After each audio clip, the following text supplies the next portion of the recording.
ফেরাউনের মতো এত বড় কাফের, আল্লাহ দাবি, খোদা দাবিদার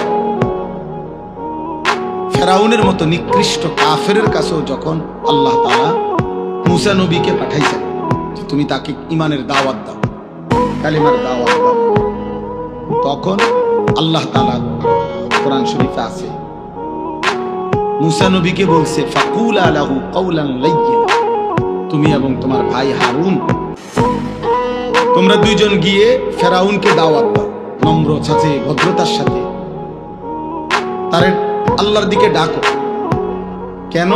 আল্লাহ নিচে বলছে লাআল্লাহু ইয়াতাযাক্কারু আও ইয়াখশা, যেন ফেরাউনের মতো বেঈমানও উপদেশ গ্রহণ করতে পারে অথবা আল্লাহকে ভয় করতে পারে।